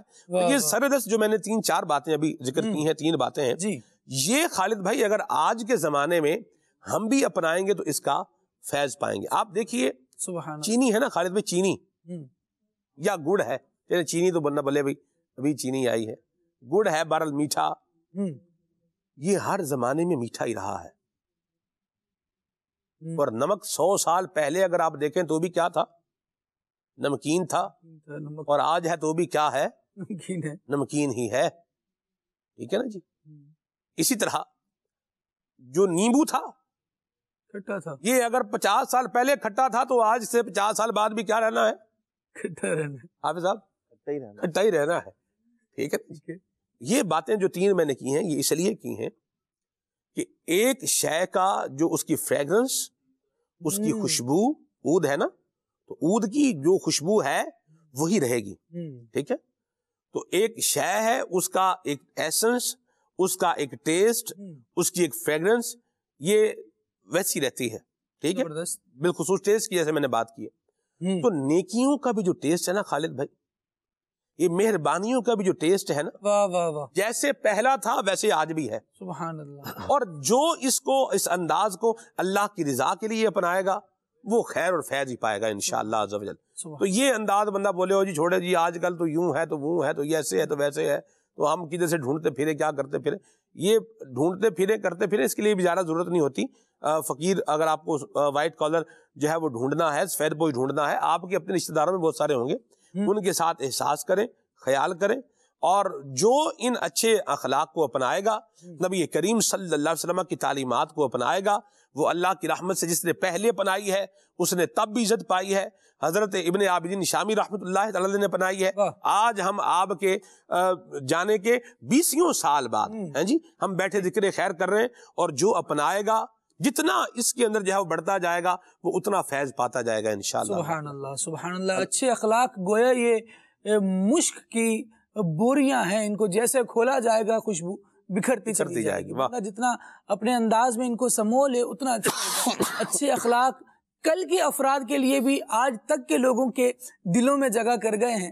اگر آج کے افراد اچھے اخلاق کو اختیار کریں گے اور یہ وہ نیکیاں ہیں جن کو اپنی زندگی میں شامل کریں گے تو انشاءاللہ آئندہ زندگی میں بھی ان کا تذکرہ نیکوں میں باقی رہے گا. بلکہ یہ وہ ایک کام ہے جس کے لیے بزرگ دعا کرتے رہے. حضرت آدم علیہ السلام بلکہ حضرت ابراہیم علیہ السلام بھی یہ دعا کرتے تھے کہ وَجْعَلْ لِي لِسَانَ صِدْقٍ فِي الْآخِرِينَ، کہ بعد والوں میں اچھا تذکرہ رہے، محبت والے لوگوں کے پاس رہے اور نیکی کے ساتھ تذکرہ باقی رہے. تو یہ وہ اچھا تذکرہ ہے جو بندہ اچھے اقدار اختیار کرتا ہے، اچھے اخلاق اختیار کرتا ہے تو اس کا تذکرہ اچھائی کے ساتھ ہوگا. جیسا کام ہمارا ہوگا ویسی ہماری پہچان ہوگی. اگر اچھے اخلاق ہیں تو اچھے انداز سے پہچانے جائیں گے. علامہ ابن عابدین شامی رحمۃ اللہ تعالی یہ حسن اخلاق کے پیکر یوں تھے، اور مسلمانوں کو عزت دینا، بالخصوص وہ جو ان کے پاس آ کر بیٹھتے تھے ان کے بارے میں یہ ہے کہ ایک تو بعض تو یہ ہے کہ آ کے بیٹھ گئے تو بس بیٹھے ہوئے ہیں نا، جو آتا تھا وہ فوائد لے کر جایا کرتا تھا، اور اس قدر عزت و احترام دیا کرتے تھے. ان کی سیرت کے اندر لکھا گیا جو کوئی ان کے پاس بیٹھا کرتا تھا نا وہ اپنے بارے میں یہ سمجھتا تھا کیا انا اعز عندہ من ولدہ، یہ اپنے بیٹے سے بھی بڑھ کر مجھے عزت دیتے ہیں، عزیز سمجھتے ہیں. ایسا پیار محبت اور شفقت والا انداز ہوا کرتا تھا آپ کا. اور جو محافل ہوا کرتی تھی، ایک تو ویسے ماشاءاللہ فیضان نبوت اہل بیت کا فیضان سید صاحب ہیں، پھر علم کا فیضان، اور پھر جو طریقت کا فیضان سلسلہ نقشبندیہ کا بھی ہے، سلسلہ قادریہ کا بھی ہے، اور خود جو ہے وہ اپنے پیر و مرشد اپنے اساتذہ کے کتنے باادب اور احترام والے تھے کہ ان کے جوتے ان کی نالین اٹھا کے رکھا کرتا. یہ یعنی قدیم زمانے سے علامہ ابن عابدین شامی رحمۃ اللہ تعالی، ایسا نہیں کہ یہ کلچر یہاں ہمارے ہاں ہے، بلکہ یہ عربوں کے اندر بھی الحمدللہ ہے، اور آپ نے پھر اس سے فیضان پایا اور حضور کے ساتھ سے ہی چلا سبحان اللہ. تو آپ کی جو مجالس تھی، جو محافل تھی، وہ بھی فحش گوئی، غیبت اور لا یعنی باتوں سے پاک اور منزہ ہوا کرتی تھی. اور جو علم اللہ پاک نے آپ کو عطا فرمایا تھا اس پر عمل اتنا تھا، اور استغنا اللہ تبارک و تعالی نے آپ کو ایسا عطا فرمایا تھا، اور جو بلا خوف اور بلا لومۃ لائم کسی بندے کی ملامت کا یعنی ڈر اور خوف نہیں ہوا کرتا تھا. جو بات ہے حق اور سچ ہے اسے فرما دیا کرتے تھے. ایک دفعہ حضرت علامہ ابن عابدین شامی رحمۃ اللہ تعالی علیہ کو 550 کیسم من الدراہم 500 تھیلیاں درہموں کی بھری ہوئی آپ کو دی گئیں. کس لیے؟ کہا کہ ہماری مرضی کا فتویٰ جاری کر دیں جی، آپ یہ 500 درہم لے لیں اور ہماری مرضی کا فتویٰ جاری کر دیں. تو آپ نے قبول نہیں فرمایا، واپس کر دیا. لے جاؤ، یہ پنجابی میں ترجمہ یہ بنا لے جاؤ بھائی جی. ایک تو استغنا، اور پھر جو علم، جو حق اور سچ جس کو جانا اس پر قائم بھی رہے اور اسی کا جو ہے وہ پرچار کیا آپ نے. تو یہ بھی ایک مطلب ہمارے معاشرے کے اندر یا بعض لوگوں کے اندر اس طرح کی بات ہوتی ہے، درہم و دینار سونے کی چمک دیکھ کر، پیسوں کی جو ہے وہ ریل پیل دیکھ کر آدمی جو ہے وہ دین کو یا اسلام کو یا جو نبی پاک علیہ الصلوۃ والسلام کی تعلیمات ہیں، لوگ ان کو اپنی مرضی کے مطابق ڈھالنا شروع کر دیتے ہیں. لیکن جو علماء حق ہیں، جو واقعی دین پر عمل کرنے والے ہیں، وہ پھر درہم و دینار پر نظر نہیں ہوتی، ان کی نظر نبی پاک علیہ الصلوۃ والسلام کی رضا اور اللہ کی رضا پر ہوا کرتی ہے، جو سب چیزوں سے بڑھ کر ہے. وَرِضْوَانٌ مِّنَ اللَّهِ اکبر، اللہ تبارک و تعالیٰ کی جو رضوان ہے، جو اس کی رضا ہے، وہ ہر شے سے بڑھ کر ہے. تو پھر اور علامہ ابن عابدین اور بھی بہت کچھ ہے. علامہ ابن عابدین شامی رحمۃ اللہ تعالی کی سیرت کے اندر استغنا کے حوالے سے، لوگوں پر خرچ کرنے کے حوالے سے اللہ تبارک تعالی نے آپ کو بڑا فیاض بنایا تھا. رضائے مولا از ہما اولا، کیا جملہ ہے یہ خالد بھائی، مزیدار. اور یہاں ایک اور بات بھی بڑی قابل غور ہے، رکن شورا بھی اس پر رہنمائی فرمائیں گے. آپ دارالفتاح میں الحمدللہ جو ہے وہ افتاء بھی فتوے بھی جاری کرتے رہے ہیں ابھی الحمدللہ اللہ کی رحمت سے. یہ بات یاد رکھی جائے کہ میں غلط بات بتا کر، غلط سوال کر کے، سوال میں خیانت کر کے اگر مفتی سے فتویٰ لے رہا ہوں نا، تو مفتی کا فتویٰ جو میرے لیے حرام ہو چکا اس کو حلال نہیں کر سکتا جی. یہ یاد رکھے ایک بات. دوسری بات خالد بھائی جو ہے نا وہ یہ ہے کہ لوگ جو ہے نا وہ ان میں بعض اوقات جن میں ایک فتور ٹائپ شے ہوتی ہے، یہ کیا کریں گے، یہ ایک سوال کریں گے اپنی بنائی ہوئی صورت کے مطابق، اپنی ایک مطلب سورج سوچ کے اس پر سوال کر لیں گے، اور چونکہ جو سوال کیا ہے جواب اسی کا آنا ہے. ٹھیک ہے، ہم کس کی عبادت کرتے ہیں تو جواب اس کا کیا ہے، اللہ تعالیٰ کی. ہم کس کو آخری رسول مانتے ہیں، جواب کیا ہے، حضرت محمد مصطفیٰ صلی اللہ علیہ وسلم کو. جیسا سوال ہے ویسا کیا ہے، جواب ہے. تو غلط اگر سوال کر کے کیا بولے، اپنی پسندیدہ سچویشن بنا کے اس کے اوپر جو ہے وہ پوچھ لیں گے مسئلہ، اور پھر اس سچویشن کو اپنی جو کرنٹ سچویشن ہے، صورتحال ہے، اس کے اوپر اس کو چسپاں کر کے اپنے لیے بھی کیا کر لیں گے، وہی حکم جو ہے وہ مستفاد کر لیں گے، یا سمجھیں گے کہ ہمارے لیے بھی کیا ہے، یہی حکم ہے. تو میں چاہوں گا استاد ذرا اس پر تھوڑی آپ روشنی ڈالیں. سب سے پہلی بات تو یہ ہے کہ جو لوگ اس طرح کرتے ہیں وہ ناجائز و حرام کرتے ہیں، اور ان کے بارے میں سلمان بھائی نے بتا ہی دیا کہ وہ اپنے لیے جہنم میں جانے کا راستہ ہی ہموار کر رہے ہیں. ان کے لیے جو ناجائز ہے وہ جائز تھوڑا ہو جائے گا وہ غلط سوال کر کے. اور دوسرا، افتاء کے جو اصول ہیں، جو فتاوی نویسی کے اصول ہیں، فتویٰ لکھنے کے اصول و ضوابط ہیں، ان کے اندر بھی یہ بات ہے کہ مفتی صاحب کو بھی چاہیے کہ وہ جو سوال کر رہا ہے اس پر بھی غور کریں کہ یہ سوال کرنے والا درست بھی ہے یا نہیں ہے. کہ اچھا پھر الحمدللہ یہ جو مفتیان کرام کی جو ہے وہ خدمت میں رہنے کا شرف حاصل ہوا، تو جو سیکھا وہ یہ تھا کہ جو سائل ہے اس سے چند سوالات کرنے ہوتے ہیں، اور چیک کرنا ہوتا ہے کہ یہ سوال درست ہے کہ نہیں ہے. اچھا پھر اگر وہ سوال کسی اور کے حوالے سے بھی ہے, یعنی وہ کسی کے بارے میں سوال کر رہا ہے, پھر اسے کہا جاتا ہے کہ اس کو بھی بلا لیں. اب وہ دوسرا فریق بھی آ جائے گا, ان کا بھی بیان سنیں گے, اس کی بات بھی سنیں گے, اور پھر مفتی صاحب جو ہے وہ فیصلہ دیں گے. ایک قضا بھی ہوتی ہے کہ دونوں پارٹیوں کو بلا کے پہلے ان کی بات سنی پھر ان کی بات, اس کو کہتے ہیں قضا. قاضی کا جو ہے حکم ہوتا ہے. بعض جو ہے دارالفتاؤں کے اندر قضا بھی ہوتی ہے, یعنی قاضی والا بھی معاملہ ہوتا ہے. لیکن جو فتویٰ ہے وہ تو یہی ہے کہ جیسا سوال ہوگا ایسا جواب. لیکن اس میں یہ مفتیان کرام ضرور دیکھتے ہیں کہ سوال کرنے والا سوال کیا کر رہا ہے. چلیں مفتی صاحب نے نہیں پوچھا اور ہم نے جو ہے غلط جو ہے وہ سچویشن جو ہے پیش کی, سوال غلط جو ہے وہ کیا, اور جواب جو ہے وہ اپنے مطلب کا ہمیں مل گیا, اور جو ہے وہ جو ہماری سچویشن نہیں بنتی تھی اس پر اس کو منطبق کیا, اس کو اس کے مطابق کر لیا. یہ تو ایک فراڈ اور دھوکہ تو کیا ہی ہے, اور آخرت کے اندر جو ہے اس کی پکڑ بھی ہوگی. دنیا کے اندر بھی ایسے لوگ ذلیل ہوتے ہیں جو اللہ پاک کے نافرمان ہوتے ہیں, ان کی نافرمانی جو ہے وہ لوگوں پر بھی آشکار کر دی جاتی ہے. جیسے یہ مفتی صاحب کا بیان کیا نا کہ علامہ سید محمد امین ابن عابدین شامی رحمۃ اللہ تعالی علیہ کے پاس جو ہے وہ 500 دراہم آئے اور آپ نے منع کر دیا. تو دیکھیں نا, اب ذکر آیا نا کہ یہ جناب ان کو رقم دی گئی اور اس کے باوجود انہوں نے جو ہے وہ اس کے مطلب کا فتویٰ نہیں دیا. تو آج ہم ان کا ذکر خیر کر رہے ہیں. خدا نہ خواستہ ان کے بارے میں نہیں کہہ رہا کہ جس مفتی نے اگر غلط فتویٰ دیا ہوگا تو تاریخ میں لکھا جائے گا نا کہ فلاں نے غلط فتویٰ دیا تھا.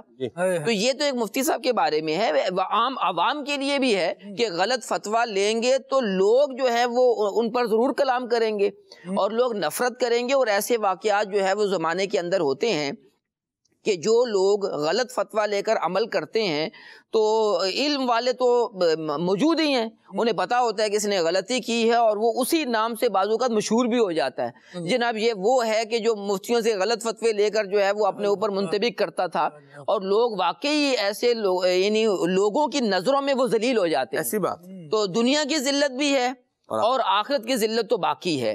تو لہٰذا مدنی چینل کے ناظرین ہرگز کبھی بھی زندگی کے اندر کوئی ایسا معاملہ آ جائے تو ایسا ہرگز نہ کیجئے, اس کا انجام جو ہے وہ بہت برا ہے, دنیا کے اندر بھی اور آخرت میں بھی. اللہ پاک ہماری حفاظت فرمائے. ٹھیک ہے, بہت زبردست, بہت پیاری بات ہوئی. اللہ کریم ہم سب کو ذوق علم نصیب فرمائے اور ان چیزوں کو سمجھنے کی توفیق عطا فرمائے. کبھی کبھار ایسا ہوتا ہے کہ فتویٰ لینے گئے اور آگے سے مفتی صاحب نے چند سوالات کر دیے نا تو افراد ناراض ہو جاتے ہیں. ہم اپنا مسئلہ پوچھنے آئے یہ اور اس میں کیا ہم غلط بیان کر رہے ہیں, کیا ہم آپ کو غلط سچویشن بیان کریں گے. تو مدنی چینل کے ناظرین کبھی ڈاکٹر کے پاس گئے, بندہ اپنی پرابلم جو اس کے جسم سے متعلق ہے, جس درد اور کرب میں وہ مبتلا ہے, وہ پرابلم ڈاکٹر کو صحیح طور پر نہیں بتا پا رہا ہوتا. پھر ڈاکٹر پوچھتا ہے ایسا ہے, یہ ہو رہا ہے, یہ پرابلم ہے, یہ بھی ہو رہا ہے. پھر بندہ ہاں کہتا ہے.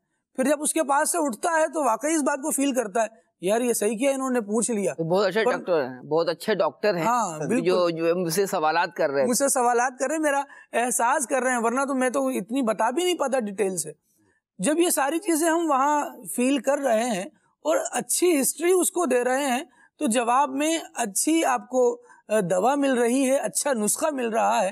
اسی طرح جب جو بھی مسئلہ آپ کے پاس موجود ہے جس بارے میں آپ نے فتویٰ لینا ہے اس کے تمام جزیات سامنے رکھ دیجئے, اور کچھ سوالات کیے جا رہے ہیں تو ان کے جوابات دے دیجئے. انشاءاللہ شریعت کے حکم کے مطابق ہی فتویٰ ملے گا. پھر دوسری بات یہ ہے کہ اب اس فتوے پر اگر میرے نفس کے مطابق آ گیا تو بڑی خوشی اٹھ گئے, اور اگر نفس کے مطابق نہیں آیا تو اب اپنے دل کو منائیں کہ یہ حکم جو بیان ہوا ہے یہ اللہ اور اس کے رسول کا حکم بیان ہوا ہے, یہ شریعت کا حکم بیان ہوا ہے, اب اس پر عمل بھی کرنا ہے اور آگے بھی بڑھنا ہے. اللہ کریم ہم سب کو شریعت کے احکام کی پاسداری کرنے کی یعنی ان پر عمل درآمد کرنے کی توفیق عطا فرمائے. آمین بجاہ نبی الامین صلی اللہ علیہ وسلم. آئیے آپ کی کال شامل کرتے ہیں. خالد بھائی آپ کبھی میاں والی تشریف لے کے آئے ہیں؟ اگر نہیں آئے تو کب آنے کی ترکیب ہے؟ اور نعت خان اسلامی بھائی سے اس کلام کی فرمائش ہے, سرکار توجہ فرمائیں. سبحان اللہ. ابھی تک تو حاضری نہیں ہوئی اور ترکیب کی ترتیب بھی نہیں دی گئی ہے, جیسے ہوگی تو انشاءاللہ پھر پہنچ ہی جائیں گے. مزید میرا نام گلشیر اتاری ہے اور میں کوئٹہ کینٹ سے بات کر رہا ہوں۔ سلمان بھائی آپ کا سلسلہ کھلے آنکھ صلی اللہ کہتے کہتے مجھے بہت اچھا لگتا ہے اور میں بہت شوق سے دیکھتا ہوں۔ خلیل بھائی کی بارگاہ میں یہ عرض ہے کہ ہر سردیوں میں میرے پاؤں پر نشان پڑ جاتے ہیں، خارش ہونے لگ جاتی ہے جس کی وجہ سے مجھے بہت درد ہوتی ہے اور یہ ہر سردیوں آتے ساتھ ہی سٹارٹ ہو جاتے ہیں، تو اس کا کوئی روحانی علاج ہے تو بتا دیں۔ اللہ اکبر، اللہ۔ روحانی علاج بھی بتائیں، طبی علاج بھی بتائیں۔ یہ سردیاں آتی ہیں نا، سکن ڈرائی ہوتی ہے جی، تو اس سے خارش کا پرابلم جو ہے نا یہ کچھ بڑھ جاتا ہے، تو اس کے حوالے سے بھی خلیل بھائی کچھ فرمائیے گا۔ ماشاء اللہ، اللہ کریم آسانی فرمائے، آمین، مریضوں کو صحت نصیب فرمائے۔ آمین۔ مزید کال دیجیے۔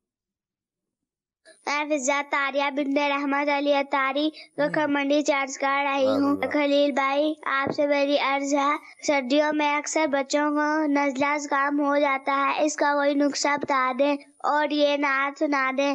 حضور میری تو ساری بہار آپ سے ہے۔ سبحان اللہ، سبحان اللہ۔ ایک کال میں آپ نے دونوں باتیں کر لی ہیں، فرمائش بھی کر دی ہے، نسخہ بھی پوچھ لیا ہے۔ اللہ کریم رحمت فرمائے، آسانیاں بھی عطا فرمائے۔ یہاں میسیجز بھی میں دیکھ رہا ہوں، میری امی کا وزن کافی بڑھ گیا ہے، اس کا کوئی علاج بتا دیں۔ موٹاپے کا کوئی روحانی علاج بھی بتا دیں۔ ماشاءاللہ جی، اور ٹاپک کی بھی بڑی اپریسیشن ماشاءاللہ آ رہی ہیں، اچھی گفتگو ہو رہی ہے، بہت شکریہ۔ اللہ کریم سننے والوں کو بھی سلامت رکھے، بیان کرنے والوں کو ان کے علم میں، عمر میں، تقوی میں، اخلاص میں اور برکت عطا فرمائے، زوال نعمت سے محفوظ فرمائے، عافیتوں کے پھر جانے سے محفوظ فرمائے، اور اپنی رضا والے کام کرنے کی توفیق ہم سب کو نصیب فرمائے۔ مزید کال دیجیے۔ اسلام بھائی سرزہ کلام سنا دیجیے، مصطفیٰ خیر الورا ہو۔ سبحان اللہ۔ اب حاجی مشتاق اتاری رحمۃ اللہ تعالی علیہ دیکھیں، اچھے کام کر گئے نا، آج بھی لوگ فرمائش کر کے ان کے اچھے کاموں کو سننا چاہتے ہیں۔ کیا بات، کل رات کو مدنی مشورے میں بھی حاجی مشتاق کا ذکر ہو رہا تھا۔ واہ جی، اللہ کریم برکت دے۔ آپ کا پڑھا ہوا کلام مدینے کے زائر سلام ان سے کہنا، یہ سننے کی فرمائش آئی ہوئی ہے، ماشاءاللہ۔ کال دیں جی۔ اتار محمد عمر حیات اتاری تانلیاں والا سے عرض گزار ہوں۔ خالد بھائی آپ کا پروگرام کھلے آنکھ صلی اللہ کہتے کہتے بہت ہی اچھا جا رہا ہے، اور میری نعت خواں اسلامی بھائی سے یہ فرمائش ہے کہ پلیز مجھے امیر اہل سنت کی منقبت سنا دے، جزاک اللہ خیرہ۔ ماشاءاللہ، جزاک اللہ۔ مزید کال دیجیے۔ میرا نام محمد حسان ہے، میری امی کو مورا کا مسئلہ ہے، موروں میں گیپ ہے، تو علاج بتائیں۔ اللہ اکبر، اللہ کریم صحت عطا فرمائے، شفا عطا فرمائے، پریشانیوں کو دور فرمائے۔ مزید کال دیجیے۔ میرا نام محمد علی رضا اسلم اتاری ہے اور میرا تعلق ہارون آباد ضلع بھاون نگر سے ہے۔ میں نے ایک نعت کی فرمائش کرنی تھی، وہ کرم سرکار اب تو ہو گئے غم بے شمار، جزاک اللہ خیرہ۔ اللہ اکبر۔ مزید۔ سید شاہد ممتاز اتاری چنیوٹ سے عرض گزار ہوں۔ ماشاءاللہ کھلے آنکھ صلی اللہ علیہ کہتے کہتے سلسلہ بہت ہی پیارا ہے۔ خلیل بھائی سے عرض یہ کرنی تھی کہ یہ منقبت سنا دیں، ہم نہ چھوڑیں گے در تمہارا مرشد۔ ماشاءاللہ ماشاءاللہ، انشاءاللہ جی نہیں چھوڑیں گے، اللہ کریم ہمیں استقامت نصیب فرمائے۔ آمین۔ یہاں سوال میں پڑھ رہا ہوں، کشمیر سے میسج ہے اور کہا گیا ہے کہ جناب مجھے کمر میں شدید درد ہے، ریڑھ کی ہڈی کے ساتھ والی ہڈی میں بہت تکلیف رہتی ہے، برائے کرم اس کے حوالے سے کچھ ارشاد فرمائے۔ یہ موروں کا اور ریڑھ کی ہڈی کا بہت مسئلہ ہے، خاص کر جہاں پر کچے علاقے ہوں اور آپ پکی سڑک سمجھ کر وہاں سفر کر رہے ہوں، بہت تکلیف میں بندہ آ جاتا ہے۔ اللہ کریم آسانی فرمائے۔ ٹوٹے ہوئے روڈز یہ بھی ایک پرابلم کا سبب ہوتے ہیں۔ مدنی چینل کے ناظرین تھوڑی سی ہمیں بھی توجہ دینی چاہیے کہ کہاں پر ہمیں کس انداز سے چلنا ہے۔ سیڑھیاں اگر چڑھ اتر رہے ہیں تو اس کو ایسے ہی آپ چلیں جیسے ہموار زمین پر چل رہے ہیں، تو یہ آپ کی شاید جوانی میں تو بندہ برداشت کر جاتا ہے، سنا ہے کہ بڑھاپے میں اس سے پھر تکلیف ہوتی ہے اور وہ غلطیاں پھر بعد میں نقصان پہنچا رہی ہوتی ہیں۔ تو بائک خاص کر چلانے والے یہ اپنے روڈز کا دھیان کر لیں اور بائک کو اچھی کنڈیشن میں رکھیں، اسے گھسیٹیں نہیں، وہ آپ کو لے کر چلے، آپ کو اسے لے کر نہ چلنا پڑے۔ سواری اچھی اسی کو کہا جاتا ہے، اور یہ اچھی سواری ہوگی تو انشاءاللہ آپ کو سکون دے گی، آپ کی تھکن دور کرے گی۔ ورنہ کیسا سوار ہے جو خود بھی تھک رہا ہے، سواری کو بھی تھکا ہی رہا ہے۔ سواری تو بیچاری تھکی کیا، مری ہوئی ہے اور بس سوار تو تھک ہی رہا ہے، اللہ رحم کرے۔ یہ بعض اوقات کیا کرتے ہیں خالد بھائی، ایک ہے ظاہر ایک ہے باطن. اچھا یہ بعض اوقات کیا ہے کہ گاڑی کا ظاہر اچھا نہ بھی ہو تو کم از کم باطن اس کا اس کے جمپ اس کا انجن وغیرہ اس کو کم از کم ضرور صحیح رکھا جائے. اسپاکٹ وغیرہ ہے، اور آپ تو ماشاءاللہ صاحب گاڑی ہیں، موٹر سائیکل ہے آپ کے پاس، تو آپ زیادہ جانتے ہیں. ہم تو سن کے ہی جو ہے وہ جو ہے عرض کر سکتے. آپ صاحب کے پاس بھی مشاہدات ماشاءاللہ بس آپ جیسے ہے اس ٹائم بھائیوں کے ساتھ رہتے ہیں نا، مشاہدات ہوتے رہتے ہیں. موٹر سائیکل پر بیٹھے تو پھر ایسا نہ ہو کہ موٹر سائیکل بھی آپ سے پناہ مانگے. اللہ، تو یہ ہے کہ اس کا ایک خیال بھی رکھنا ہے اور چلانا بھی اس طرح ہے جس طرح چلانا چاہیے. اور روڈ جیسے آپ نے بتایا کہ معلوم ہے کہ میں کرنگی جا رہا ہوں اور فلاں روڈ صحیح ہے، فلاں روڈ پر کچھ ہوگا، تو جہاں کچھ ہوگا تو وہاں اپنی سپیڈ آپ آہستہ رکھیں. اگرچہ آپ جو ہے وہ پروگرام میں آنے کے لیے جو ہے وہ آپ کو جلدی ہے، لیکن جو ہے یہ تھوڑا تاخیر سے آ جانا اس سے جو ہے وہ بہتر ہے کہ آپ کو کچھ ہو جائے اور آپ گھر میں ہی بیٹھ جائیں. تو یہ ایک مثال بیان کی جیسے آپ فرما رہے تھے فنون تباہ کے لیے کہ یہ واقعی جو ہے وہ ہمیں اس کا سواری کا حق بھی ادا کرنا چاہیے اور اپنے جسم کا حق بھی فراموش نہیں کرنا چاہیے. میرے ایک جو ہے وہ بچپن کے دوست ہیں، تو وہ نگران تھے اس وقت، اس زمانے میں صوبے ہوا کرتا تھے. تو وہ ایک اسلامی بھائی ان کو ایک علاقے میں لے گئے، سڑک بہت خراب تھی اور وہ ان کو ایسے غلط انداز سے لے کر گئے موٹر سائیکل پر کہ ان کی ریڑھ کی ہڈی متاثر ہو گئی. اور اس کے بعد وہ تقریباً 3 سال تک جو ہے وہ کبھی بستر اور کبھی جاب جو ہے وہ ان کا یہ سلسلہ جاری رہا. تو یہ ہم کسی کو لے کر جا رہے ہیں تو پھر اس کا بھی خیال رکھنا چاہیے. بازو کا جو موٹر سائیکل چلانے والا ہوتا ہے اس سے اتنا نہیں ہوتا، جو پیچھے بیٹھا ہوا ہوتا ہے اسے بڑا جو ہے وہ دقت ہو رہی ہوتی ہے. اور بعض اوقات تو جو آدمی پیچھے، کیونکہ مجھے پیچھے بیٹھنے کا موقع ملتا ہے اور بعض اوقات تو میں کوشش کرتا ہوں کہ جو ہے نہ ہی بیٹھوں، اور جب بیٹھ گیا تو پھر دل ہی دل میں دعا کر رہتا ہوں یا اللہ سلامت چلا جاؤں، سلامت پہنچ جاؤں. تو یہ بعض چلانے والے جو ہے وہ بہت غلط انداز اختیار کرتے ہیں اور وہ مروت کی وجہ سے بعض اوقات بول بھی نہیں پاتا کہ جناب یہ نہ کیجئے، آپ یہ اس طرح نہ چلائیے. تو یہ بعض لوگوں کا ایک انداز ہوتا ہے کہ وہ بالکل خیال نہیں کرتے، جمپ آیا ہے تو اب وہ اسی سپیڈ سے آئیں گے جو بغیر جمپ کے سپیڈ ہوتی ہے. اب جب ایسا کریں گے تو پھر اچھلیں گے نا، خود بھی اچھلیں گے، جو پیچھے وہ زیادہ ہی اچھلے گا اور یہ اچھال کہیں ان کو نیچے ہی نہ گرا دے اور ہمیشہ کے لیے معذور نہ کر دے. تو ابھی بھلے کی بات ہو رہی تھی، تو یہ بھی بھلا ہے کہ موٹر سائیکل چلانا ہے تو پھر ان کے حق ادا کر کے جو ہے انسانوں کی طرح چلائیے. یہ سمجھانے کے لیے تھوڑا سا سخت جملہ ہے کہ انسانوں کی طرح چلائیے، تاکہ جو ہے وہ پھر آپ بحیثیت انسان 2 ٹانگوں کے ساتھ چلنے میں کامیاب رہیں، ورنہ تو آپ بستر پر چلے جائیں. اللہ حفاظت. یہ جملہ لکھا جاتا ہے. خلیل بھائی بھی کچھ کہنا ہے؟ میں بھی جی خلیل بھائی. اچھا، اس طرح کے اشارے لکھے جاتے ہیں اور جملے لکھے جاتے ہیں کہ دیر سے پہنچنا کبھی نہ پہنچنے سے بہت بہتر ہے. اس کو سمجھ رہے ہیں. کبھی ایسا ہو خدا نہ خواستہ جلد بازی کی وجہ سے کوئی ایکسیڈنٹ ہو جائے اور پھر ہم کہیں کے بھی نہ رہیں، یعنی پہنچ ہی نہ پائیں، تھوڑا سا تاخیر سے پہنچ جائیں لیکن پہنچ جائیں. خلیل بھائی کچھ ارشاد فرما رہے ہیں. 2 چیزیں اور ہیں، جیسے ابھی کمر کے درد اور موروں کے حوالے سے بات کی استاد صاحب نے. اس میں ایک بہت بڑی وجہ یہ بھی کہہ سکتے ہیں کہ دردوں کی دوائیں کھانا، پین کلر دوائیں کھانا. اچھا، جیسے مثال ہے کوئی شخص کمزوری کی وجہ سے کمر میں درد ہے، اب اس کا حل کیا ہونا چاہیے؟ سب سے پہلے تو تشخیص ہو، وجہ پتہ چلے کہ وجہ کیا، تاکہ اس کے مطابق دوا کھائیں، آئندہ بھی پھر اگر ہو تو پتہ چلے کہ کس وجہ سے ہے، کیوں ہے. تو اب یہ ہوتا ہے کہ کمر میں درد ہوا تھی کمزوری کی وجہ سے، کوئی طاقت والی چیز کھاتے کچھ دن تو وہ ٹھیک ہو جانا تھا. اب وہ دردوں کی دوا کھائی، وہ کھا کے تو اندر جو جیل ہوتا ہے وہ کیمیکل کی دوائیں ہوتی ہیں. خاص طور سے جو دوائیں پین کلر ملتی ہیں مارکیٹ میں، وہ ایک تو اس میں تعداد وہی ہوتی ہے جو غیر معیاری ہوتی ہیں، اور پھر اگر کوئی معیاری کمپنی بھی ہوتی ہے تو پھر اس چونکہ تشخیص نہیں ہوئی کہ وجہ کیا تھی تو لے کے پین کلر کھا لی، پھر کہیں درد ہوا پھر کھا لی. اب وہ کہیں جاتے ہیں کہ وجہ کیا ہے، وجہ کی دوا کھائی جاتی تو پھر اس کا علاج ہو پاتا. تو یوں علاج ہوتا نہیں ہے، وہ بڑھتا چلا جاتا ہے مرض. پھر ایک ٹائم آتا ہے کہ کمر میں تکلیف بہت زیادہ شدت اختیار کر جاتی ہے. تو لہذا جب بھی کمر میں تکلیف ہو، کوئی ایسی بات ہو، تو کسی اچھے طبیب کو چیک کرانے کے بعد ہی اس کی دوا دارو کا اہتمام کیا جائے. پہلے اپنی غذا پہ غور کر لیا جائے، اٹھنے بیٹھنے پہ غور کر لیا جائے، تو اس کے بعد ہی دواؤں کی طرف آنا چاہیے.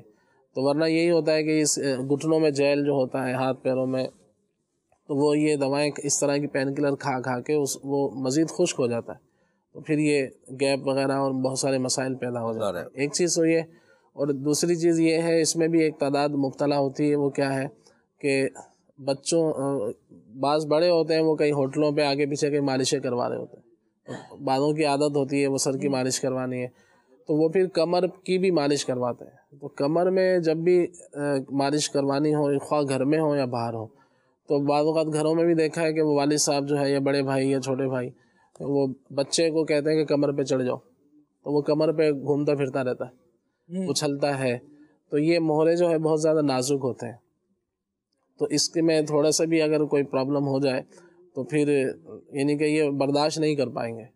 تو بہت سارے تو ایسے لوگ جو مالشیں کروانے والے ہوٹلوں پہ ادھر ادھر جو ہوتے ہیں، وہ تو اس قدر انداز ہوتا ہے کہ وہ ایسا لگتا ہے کہ جیسے کسی بندے پہ چھری چلا دی جائے تو وہ اتنی تکلیف نہ دے جتنی تکلیف دے وہ بات ہوتی ہے جس طرح سے وہ مالشیں کر رہے ہوتے ہیں. مالشی جس طرح کر رہے ہوتے ہیں، تو وہ بہت زیادہ، وہ جیسے ہم کبھی اتفاق ہوتا ہے کسی کو ایسے دیکھنے کا تو وہ ایسا لگتا ہے ابھی دل باہر آ جائے گا، وہ جس طرح سے وہ اچھل رہے ہوتے ہیں اس کے اوپر، کیونکہ یہ اس کے بعد تکلیف اسی کو اٹھانی ہے، تو پھر وہ معذور تک بھی ہو جاتے ہیں. زیادہ گھر کے اندر بھی باہر بھی اگر کبھی ایسا جس کی عادت ہے تو وہ پھر کمر پہ کبھی اگر کسی وجہ سے تیل وغیرہ آئل وغیرہ لگوانا ہو تو ہلکے ہاتھ سے بس اس کو لگا لیا جائے. کمر پہ اس طرح چڑھانا بچوں کو کہا کہ وہ اچھلو، اور یہ بہت زیادہ جو ہے نا نقصان دہ بات ثابت ہو سکتی ہے، تو اس سے بھی بچنا چاہیے. اللہ اکبر. ان احتیاطوں کو ضرور پیش نظر رکھا جائے، کہیں ایسا نہ ہو کہ ہم وقتی راحت کے لیے ایک لمبے عرصے کی مصیبت مول لے لیں. اللہ کریم ہم سب کو سمجھ نصیب فرمائے. اور یہ چھوٹی چھوٹی سی باتیں ہوتی ہیں جن پر بندہ توجہ نہیں کرتا تو بڑی پرابلم بن سکتی ہے. میں یہ نہیں کہتا کہ بڑی پرابلم بن ہی جائے گی، لیکن بن گئی تو کیا کریں گے. اللہ کریم آسانی فرمائے. اور کچھ کال مزید لیتے ہیں اور اس کے بعد انشاءاللہ پھر خلیل بھائی کی طرف دوبارہ آئیں.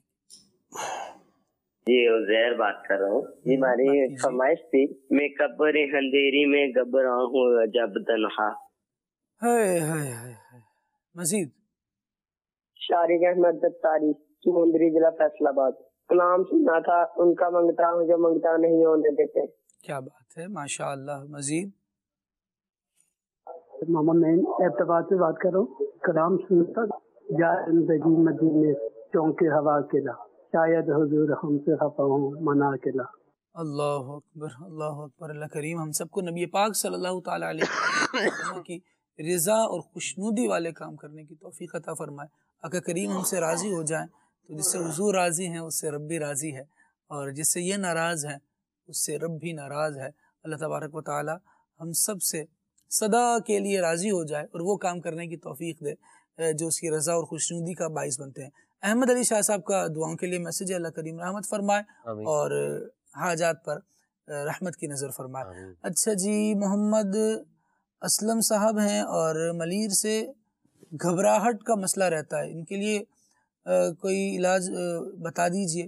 اچھا، ایک بات یہ کہی گئی ہے میسیجز میں ہی کہ والد صاحب پر قرض بہت زیادہ بڑھ گیا ہے اور حالات جو ہیں وہ بہت مشکل ہیں.